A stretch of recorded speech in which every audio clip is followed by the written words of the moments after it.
പ്രധാനമാണ്.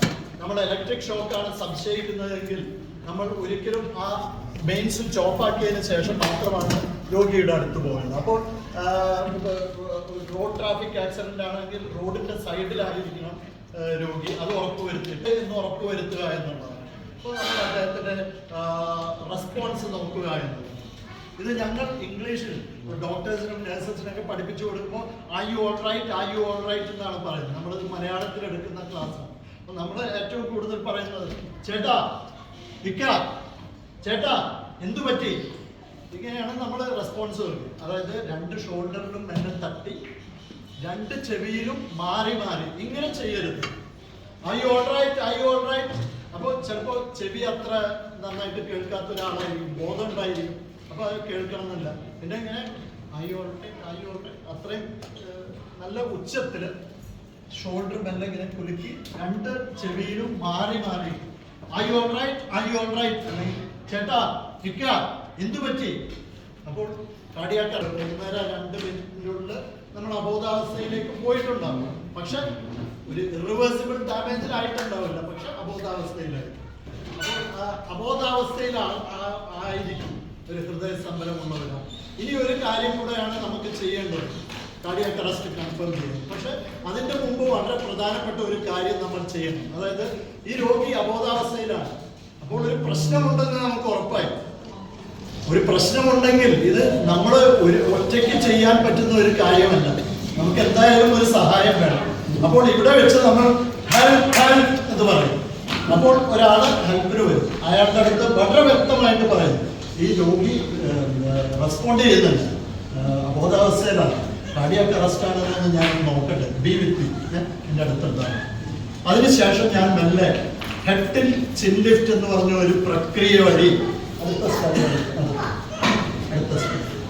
Head chin lift എന്നൊരു ചെറിയ പ്രക്രിയ വഴി ഞാൻ രോഗി ശ്വാസം വലിക്കുന്നുണ്ടോ എന്ന് പരിശോധിക്കുകയും.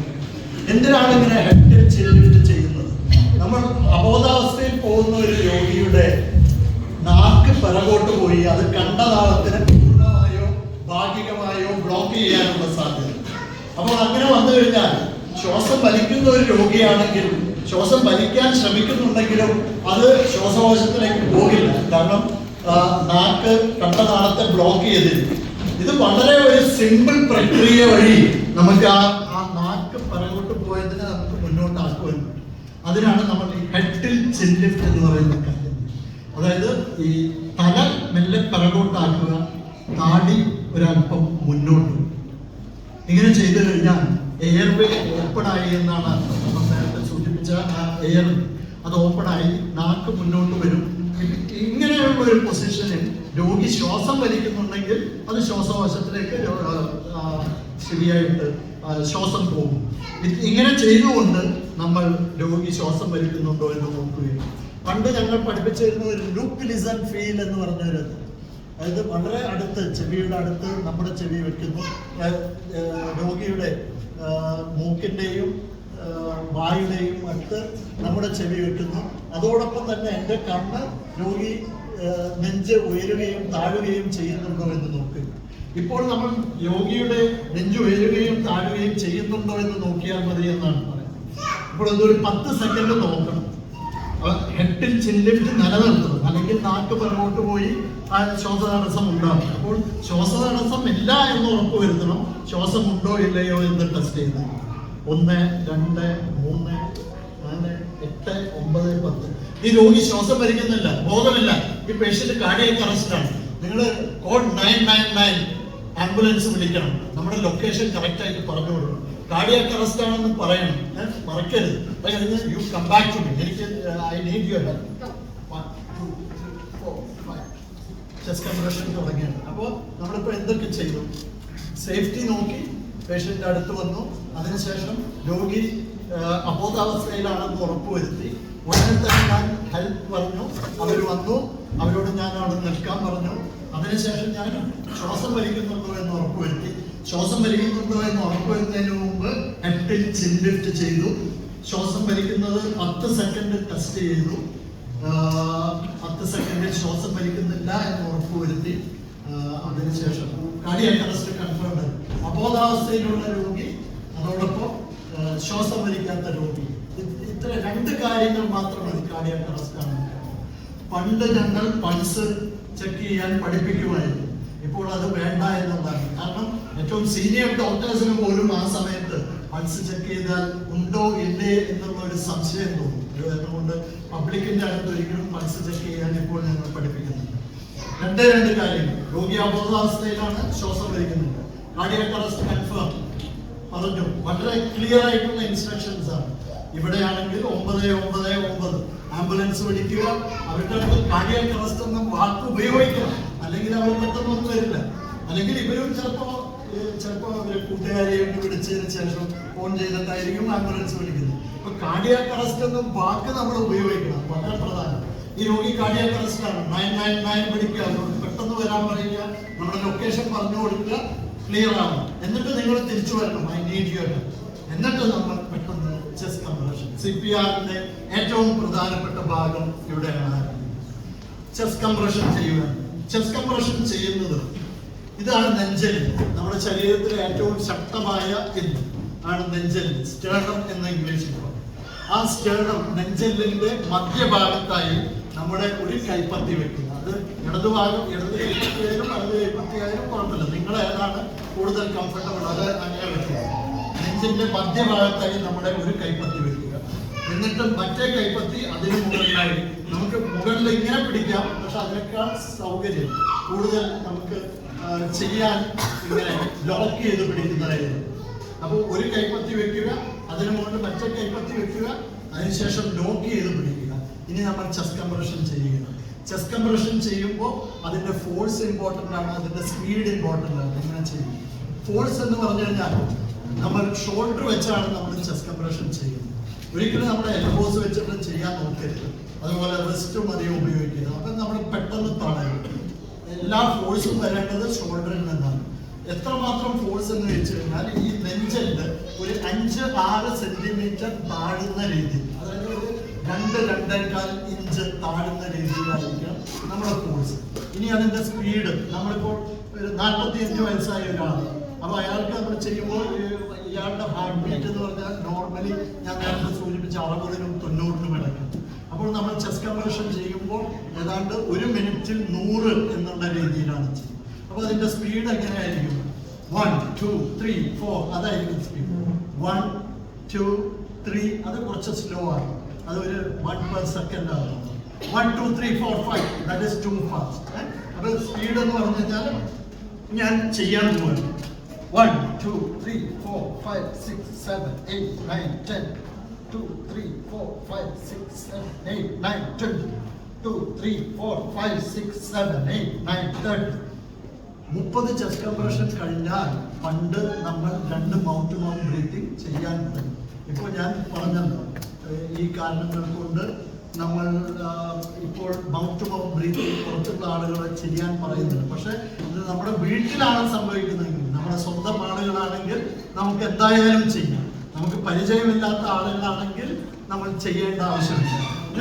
ഇത് ഇൻഫെക്ഷൻ വരുന്നു എന്നുള്ളൊരു കാരണം കൊണ്ട് മാത്രമല്ല, മറ്റൊരു പ്രധാനപ്പെട്ട കാരണമുണ്ട്. കാരണം ഇതിന്റെ ഏറ്റവും പ്രധാനപ്പെട്ട കാരണം വലിയ ആളുകളിൽ ഹാർട്ട് അറ്റാക്ക് ആണ്. ഹാർട്ട് അറ്റാക്ക് സംഭവിക്കുന്ന ആ നിമിഷം വരെ രോഗിക്ക് ഓക്സിജൻ കിട്ടിക്കൊണ്ടിരിക്കുന്നു. അപ്പോൾ ഓക്സിജൻ കൊടുക്കുക എന്ന് പറയുന്ന ആദ്യത്തെ ഒരു 2-3 മിനിറ്റ് 2 മിനിറ്റ് ചെയ്യാം, അടുത്ത 2 മിനിറ്റ് വേറൊരാൾ ചെയ്യാം. അപ്പോൾ ഫോഴ്സ് ഷോൾഡറിൽ നിന്ന് വരണം, എൽബോസ് സ്ട്രെയിറ്റ് ആയിരിക്കണം, സ്പീഡ് മിനിറ്റിൽ 100 എന്നുള്ള സ്പീഡിൽ നമ്മുടെ നെഞ്ചിന് 5-6 സെന്റിമീറ്റർ താഴുന്നവരെ അത് ചെയ്തുകൊണ്ടേയിരിക്കുക. അപ്പോഴേക്കും അവർ ആംബുലൻസ് വിളിച്ച് അവർ തിരിച്ചു വരും. അപ്പോൾ അവർ വന്നു കഴിഞ്ഞിട്ടുണ്ടെങ്കിൽ ഷീ ക്യാൻ ടേക്ക് ഓവർ അല്ലേ. അപ്പം ഞാനൊരു ചെയ്തുകൊണ്ടിരിക്കണം. 1.5 മിനിറ്റായി എന്ന് വിചാരിക്കും. 1.5 മിനിറ്റായി ഞാൻ കണ്ടിന്യൂ ചെയ്തു. 1 2 3 4 5 6 7 8 9 10 1 2 3 4 5 6 7 8 9 10 2 3 4 5 6 7 8 9 30. Sister, I'm tired.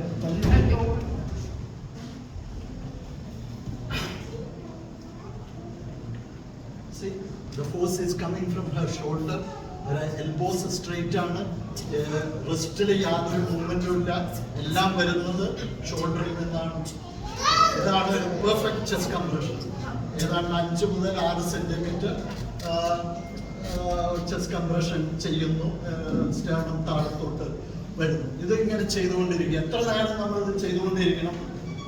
ആംബുലൻസ് വന്ന് they will take over. അതുവരെ നമ്മൾ ചെയ്തുകൊണ്ടിരിക്കും.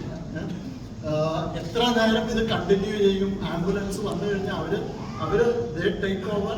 അവർ ഹോസ്പിറ്റലിൽ പോയിക്കൊണ്ടിരിക്കുമ്പോൾ അവരത് ചെയ്തുകൊണ്ടേയിരിക്കും. ഹോസ്പിറ്റലിലും ഇത് ചെയ്തുകൊണ്ടിരിക്കും. ഇത് നിങ്ങൾക്ക് അറിയാനൊരു താല്പര്യം ഉണ്ടാവും. ഹോസ്പിറ്റലിൽ നമ്മളിത് എത്ര നേരം ചെയ്യും? ഇത് റിവൈവ് ആവണ്ടേ? ആർട്ട് വീണ്ടും വരുന്നവരെയാണ്, ആർട്ട് വീണ്ടും പ്രവർത്തിക്കുന്നവരെയാണ് നമ്മളിത് ചെയ്യാനുള്ളത്. അപ്പോൾ അത് എത്ര വരെ എന്നുള്ളതാണ് നമ്മൾ അതിലോട്ട് വരാം. നോ റെസ്പോൺസ് ഒന്നുമില്ല. എനിക്ക് ഒരാളെ ഹെൽപ്പ് വേണം. I am there to help you. Respond ചെയ്യുന്നില്ല. ഞാൻ കാർഡിയക് അറസ്റ്റ് ആണോ എന്ന് ചെക്ക് ചെയ്യുവാണേ. ഇയാൾ ബ്രീത്ത് ചെയ്യുന്നില്ല. കാർഡിയക് അറസ്റ്റ് ആണ്. 9 മിനിറ്റ് അതുകൊണ്ട് തിരിച്ചു വരണം. കാർഡിയക് അറസ്റ്റ് ആണെന്ന് പറയുന്നത്. ഓക്കെ.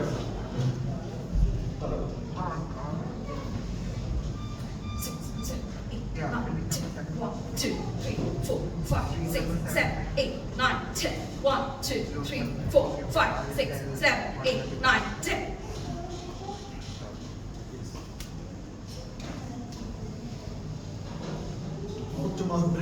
ഹെഡ് ടിൽറ്റും ചിൻ ലിഫ്റ്റും മെയിൻറ്റെയിൻ ചെയ്യണം.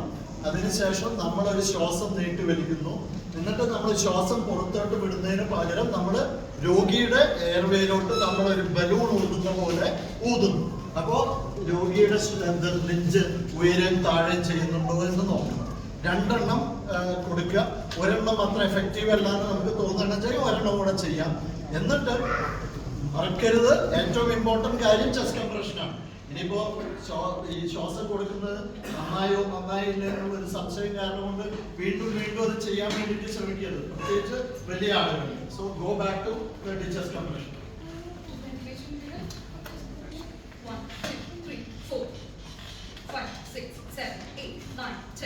നമ്മൾ അങ്ങനെ കണ്ടിന്യൂ ചെയ്യുന്നു. 30 chest compression, 2 ventilation, 30 chest compression, 2 mouth breathing ആയിട്ട് മുന്നോട്ട് പോവുക. രണ്ട് ആംബുലൻസ് വന്ന് ടേക്ക് ഓവർ ചെയ്യുന്നതാണ്. ഹെഡ് ചിൻ ലിഫ്റ്റ് മെയിൻറ്റെയിൻ ചെയ്തു, ബ്ലോ ചെയ്തു. അപ്പോൾ ഒരു ബലൂൺ വികസിക്കുന്ന പോലെ നമ്മൾ നോക്കുന്നു. 30 ചെസ്റ്റ് കംപ്രഷൻ.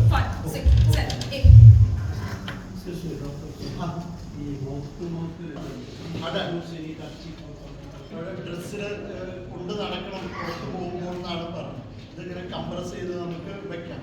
പക്ഷെ ആരും അങ്ങനെ പിടിക്കാറൊന്നുമില്ല. അപ്പോൾ ഇതെന്താണെന്ന് വെച്ചാൽ നമുക്ക് ഒരു മൗത്ത് ടു മൗത്ത് ബ്രീത്തിങ്ങിന് പകരം മൗത്ത് ടു മാസ്ക് ബ്രീത്തിങ് ചെയ്യണം. ഇത് രോഗി ഇങ്ങനെ head and chin lift maintain ചെയ്യണം.